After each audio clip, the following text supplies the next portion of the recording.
या ठिकाणी आवर्जून वंदनेला उपस्थित राहिले आणि त्याबद्दल मंत्र्यांना मी विनंती करेन की त्यांचं पुष्प देऊन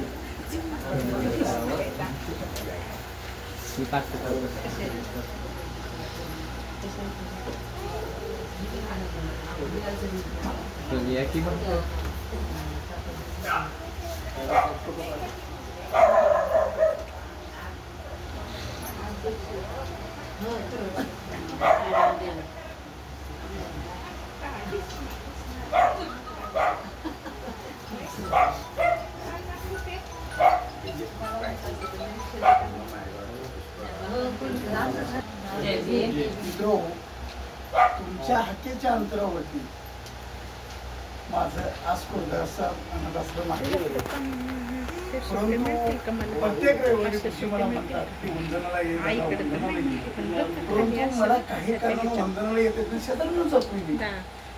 हा योगायोगाने बघा पंडितजींचे आशीर्वाद गुरुजीने न बोलवता न कल्पना देखील सगळे ग्रहण केलं.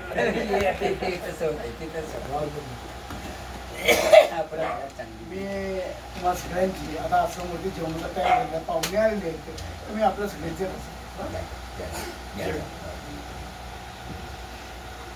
पुण्यकर्म असल्याशिवाय इथे येणार नाही मागं. तुमचं पुण्यकर्म आहे.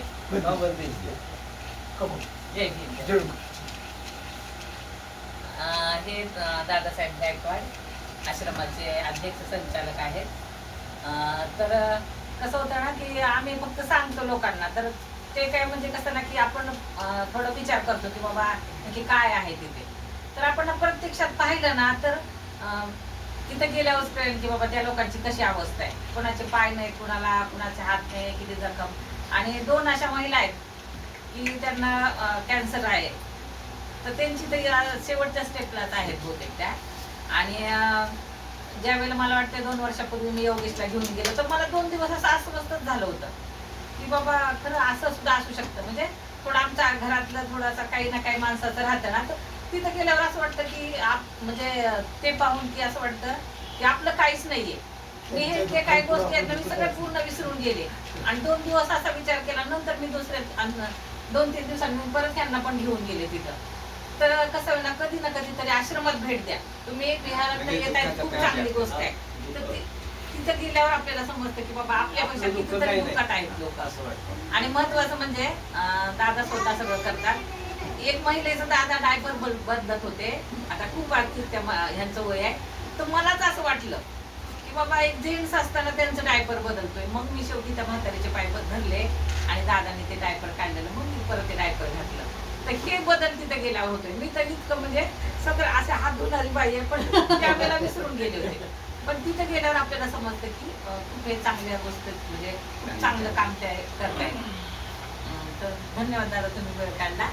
ज्या वेळेला वेळ मिळेल ना तर अगदी काय आपण 1000 रुपयाचं दान नाही, एक 100 रुपये प्रत्येकाने दान केलं पाहिजे आणि गरजेच्या ठिकाणी. मला सरकारी अनुदान नाही, मी माझं स्वतःच्या कष्टानं हे करतो. जे मला प्रत्येक मला 500 रुपये दान देतो कुटुंबाच्या वतीने. आणि दळण जे आहे ना, हे असंच दळण आहे. गुरुजी कधीही आणून देते, कधीही गुरुजी दळून देत असतात. आणि या आणि विशेष म्हणजे फक्त बेवारस आणि बेवारसच लोकांना, आजी आजोबांना सांभाळतो. ज्यांना नातेवाईक आहेत ते माझ्याकडे म्हणतात की आमचा नातेवाईक तुम्ही पेड न सांभाळा, तर मी बहिणीची पेडवरती सांभाळत नाही. फक्त आणि फक्त बेवारस आणि बेड रिटर्न असलेले लोक जे माझ्या आश्रममध्ये कल्चरवरती आलेले आहेत. आज काही तरुण, काही तरुणी, काही आजी आजोबा आज एवढे तयार झालेले आहेत ते लोक मला मिळतात.